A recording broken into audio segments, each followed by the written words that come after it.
3, 2, 1. Hi guys, welcome in our podcast Unravel Politics. Today we're going to discuss with Chloe, Nikita and me, Juliet, about populism and propaganda. So maybe first we could have the definition, to be sure we are on the same point. So propaganda can be defined in the Oxford Dictionary as an information, especially biased or misleading nature, used to promote political cause or point of view. Yeah, and populism is usually used in opposition to a perceived elite group, and it's usually associated with anti-establishment and anti-political sentiment, and it's usually for the people kind of causes. Yeah. So you would bring us to this is especially relevant today to talk about populism and propaganda because we are in very divided times. And there's a lot of crisis in political crisis, but also social, and there's a lot of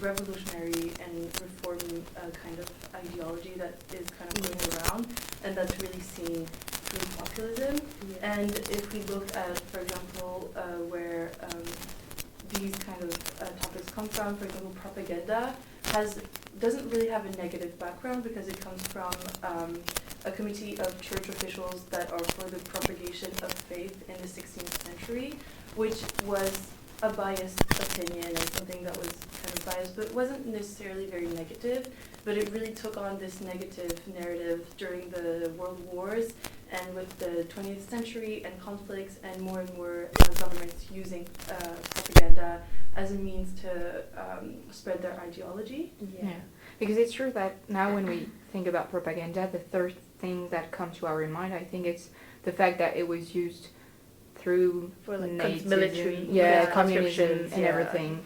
But today with social media and everything, I think it's more large, it's it's wider. A lot broader now. Yeah. It covers a lot of other things now, and I think in the same vein, populism also has a very negative connotation nowadays. Mm-hmm. But back when it first started, I think it started as more of a revolutionary movement that was for the people, for farmers. In the US. Yeah, and it was really just a lack of representation that was met with the people actually going to represent themselves, which was farmers unions that just took the initiative to start a party. And what you were saying, they were revolutionary, but it was also through a way of reform. That's how they saw the system. It wasn't a violent revolution that we usually think of. It was more we just want rights. And then there's also the fact that today the populism we're kind of talking about is modern populism. Because it's something that's in a liberal democracy. Because populism stays something that's a part of democracies, and it is a democratic way of kind of asserting authoritarianism. But I think populism, now, contemporary populism at least, has taken on a kind of a different meaning now. Yeah. And it's used more by politicians rather than the people, and it's used by politicians as a tool to appeal to the people in order to get people to vote for them. Yeah. And it brings it uses a lot of stuff a lot of personality politics nowadays. Yeah. But I think there are many targets of populism and propaganda, through propaganda. For instance, even Disney targeted children. For instance, during the World War II, there was a Disney movie picturing Donald in the Nazi regime, and it was to glorify the Allied and getting involved in the army. So it's not just for adults or people on the social media; it's even for children through definitely. I think propaganda even back when it first started, it started its indoctrination from children, right? Because I guess they're the most easily influenced, and I mean that's what we're talking about. When you think about propaganda, you think about totalitarianism. Sorry, I can't pronounce that word. Systems, because they're the ones that use propaganda the most, and that's really obvious today. And their whole policy of going from cradle to casket, just full indoctrination from beginning to the end. That's really the height of propaganda. It's using it from, and this is what's interesting, to see who is targeted by propaganda and how through which vectors, and that's why we really want to talk about social media also, because that's such an important part of modern with the evolution of technology. Like social media is used for everything, and we use it even every day. Like I don't think any of us could live without it nowadays. And even even if you don't realize it, there's so much propaganda in social media, even when you don't realize it. So it's like even all the like Instagram ads that you see, like they're all pushing a certain narrative onto you. They like all those ads that are like, oh, you know, buy this product, you know, you want this lifestyle. It's pushing a very consumerism perspective, a very capitalist. And especially like influencers, they're the ones that really sell that lifestyle and just really just like paid promotions and stuff. You don't realize it. You kind of realize it because it says paid promotion. You kind of know it's biased. But it's in your everyday life. You see it so much, and there's some that aren't like flagged, so you just don't know it. But it's just continuously on your everyday life, everyday feed, and you just don't realize you're being influenced by this opinion. Yeah. And I think one more thing that's really interesting is all those ads about like tourism. It's a very interesting form of propaganda because you don't think of it as propaganda. I think most people would kind of just think of it as like, oh, it's like maybe a diplomacy thing. They're just boosting their tourism, but it is propaganda. Especially like I think we mentioned before that like those ads about going to Dubai for holiday and stuff, and it's really interesting because Dubai isn't exactly like a country that you think is very democratic. You know? And even in Vegas, like for instance, like with the global warming and everything, like you see advertisement that make you dream and. Like it's just, it really pushes a very for instance in Netflix, like there is this I think like really popular TV show Selling Sunset in America, and they're like selling like amazing houses and everything, but it's a very unrealistic it's selling and it's like very fake and just selling just that lifestyle, like just selling like, dreams. in general Vegas also has this representation in media that like pushes like farther than just Vegas, like the city. It pushes the American like kind of grandeur and a dream to people, because through movies like for example like Very Bad Trip or like a bunch of these movies just show how like easily you can not see a certain bias of propaganda. And I think like in that same vein, like talking about propaganda through like movies and TV shows, like I think most TV shows we watch are pushing a very particular narrative onto it, and like it's not necessarily a bad one, you know. Like for instance, if we take like Brooklyn Nine-Nine, right? From the start you can tell it's very clearly cop propaganda. You can't deny that. It's not necessarily bad. It's just a very one-sided point of view. And even like towards the end of the show, I think they did try to make a lot of changes and bring a lot of awareness. So then I think that really begs the question of whether or not propaganda is bad or not, or is it just like how it's used. Exactly. And like the intentions behind propaganda can be controversial, and like for example there are campaigns about like for example fire safety and just influencing people to just for example like knowing how to make a fire in the forest to not set off wildfires.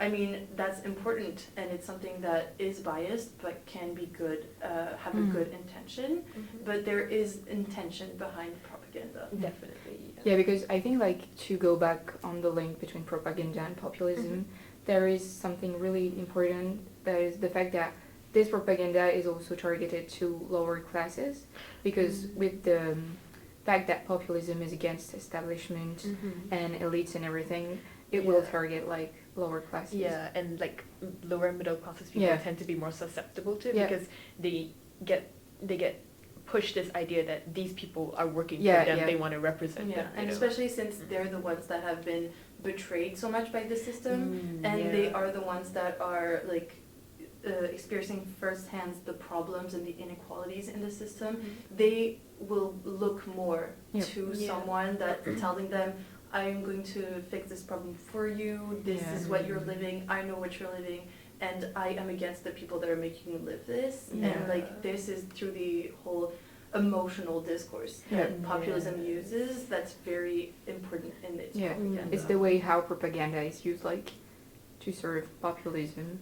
And I think one of the main things is like populists use propaganda to look sympathetic. Yeah, definitely. Like they use the emotional thing. Yeah, they really, I think especially with social media nowadays, as we talked about, it's so easy for politicians to use it to sort of humanize themselves and make them seem closer to the people, because I think before social media was such a like accessible thing, we always thought of politicians as like they're quite far away, you know, they're in like their little like white tower kind of thing. But then with social media and everything, you see them in like everyday lives and everything, and then you just feel like, oh, like they're not that different from me actually. Yeah, you feel closer to them. And yet before there was like this kind of like proximity to the people, because like, you know, there's like photo ops of like politicians going to like schools or whatever, but today it's way more intimate of the way of them presenting themselves and us connecting with them, because we were talking about the other day about the New Zealand Prime Minister during COVID that live streamed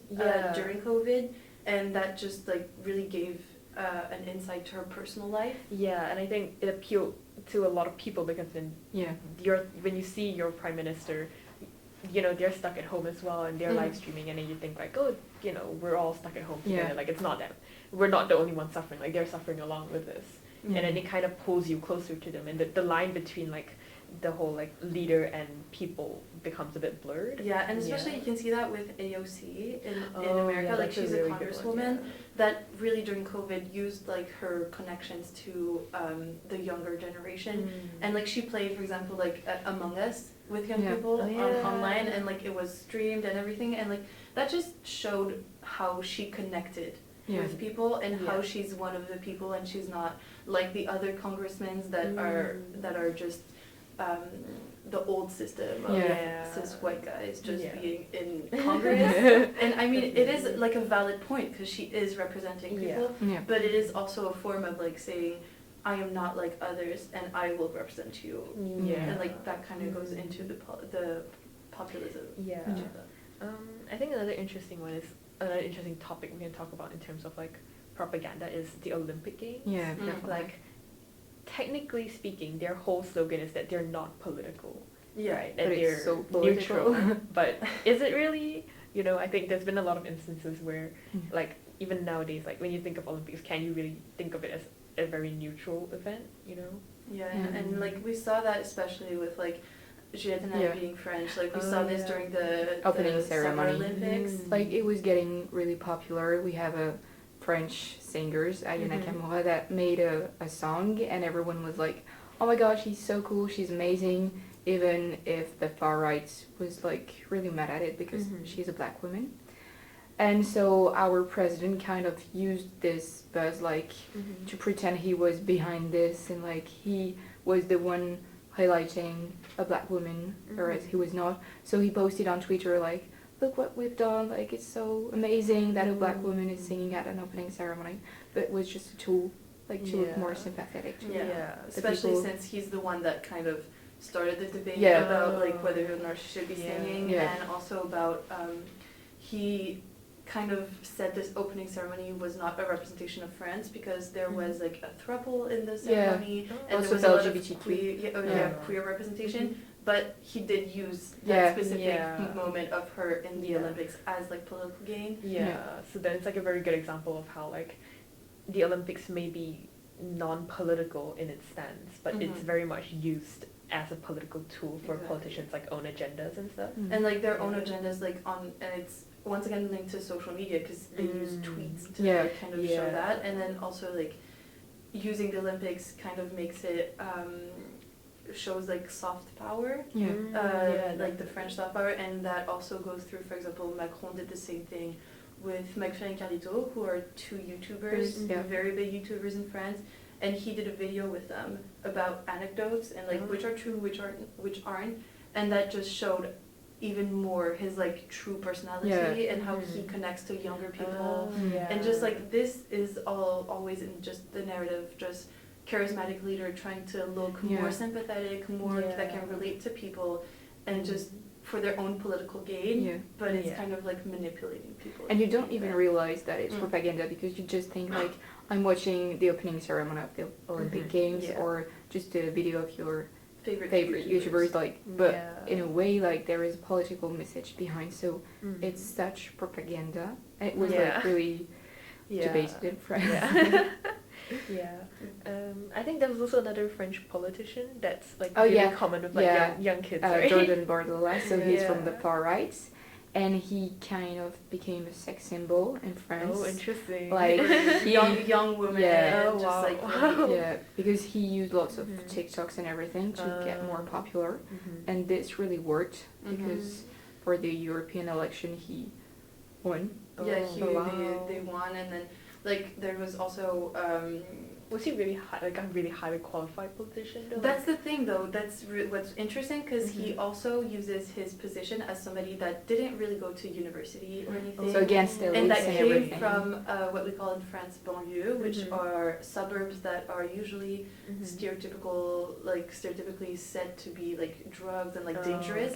And he doesn't use this to say like, I know what it's like, I'm gonna help these people, but more as an argument for the far right by saying, I grew up there, I know how bad it is. The opposite way. Yeah, he uses it the opposite way, but it's still like a form of populism, because he's still definitely. Like, I'm against these people. I'm against these. I'm not against. And the elites he's against is like what they call wokeism, and like the people that are woke and leftist, and like they just try to build this narrative of we know what it's like. Let's be against like. But he's, like you say, he's very popular with like young girls and stuff. And it's like, it doesn't matter whether he's a qualified politician or not. It's just because they think he's attractive. And then, and like he doesn't even have to do the work. They make edits of him.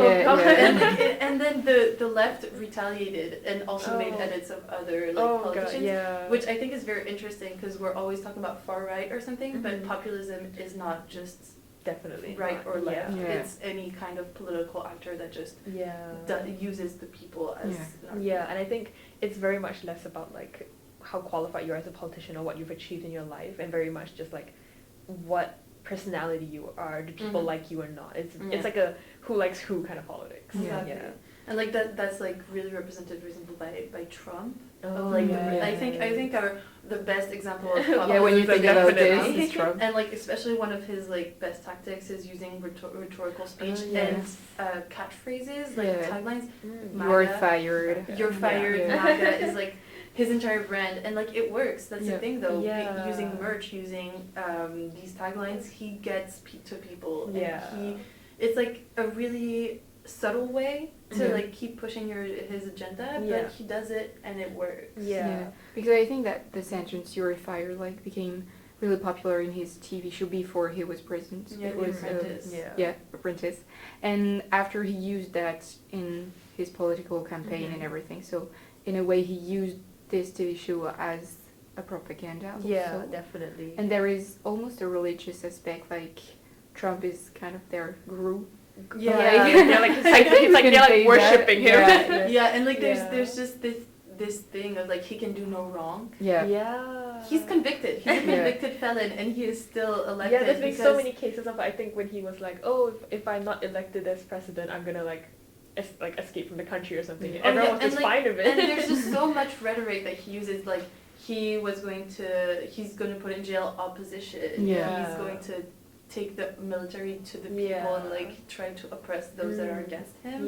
And that's like the definition of modern populism. Just against institutions, everything against the opposition, everything that makes kind of democracy, free speech, and the right to protest, the right to but I think one key characteristic of how Trump really appeals to like the people in form of his propaganda is like he really simplifies a lot of his campaigns into like really complex issues, and he just dumps it all down to like this one singular thing, like the whole like immigration problem.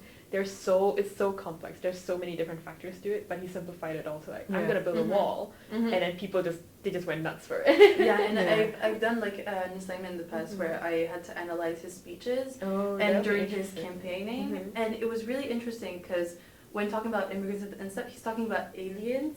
And like that's an actual term to talk about people that aren't from your country, but he uses it as a rhetoric to like really just build this us versus them narrative that's so big in populism. Because against the elites. Because populism is intimately linked with nationalism. It's really, and that's like but it's not limited to like the US. Because I feel like in the UK, this is also something. Yeah, during the definitely. Brexit and everything. Like there were these big campaign buses with fake news written on it, like about NHS, right? Yeah. So it's always about simplifying the reality, and I think this is really threatening the democracy. Like you have no idea what is true, what is not. Like you can say everything, and nobody really cares. Yeah, and I think it really calls into question like. I think the more populism rises, the more it calls into question like the legitimacy of all of our institutions. Like at this point, like does the Supreme Court mean anything? You know, does it do any of the institutions, all the laws that we set up, like do they mean anything anymore, or can leaders just do whatever they want? And then like it's also just very important for like the continuity of the system, for its longevity, because it's very dividing. It's very. And it just makes people lose faith into institutions, and that just means for the long run, like when those charismatic leaders die, that just leaves the world in a very complicated system. So I guess you could say like with the rise of populism, is it the end of democracy? Exactly. Especially the fact that the media and everything is supposed like to inform us about the news and everything. So even if we have propaganda and populism on it, like how can we inform ourselves? How can we still be in democracy and everything? So quite worrying. And I think there's just a lot more like questions we can ask about this, but I think it all comes down to, is like propaganda inherently bad, and how is it used by populism, and how will populism affect our future? It's a really good point there. So I think that will be all from us today. I hope you enjoyed it. Thank you.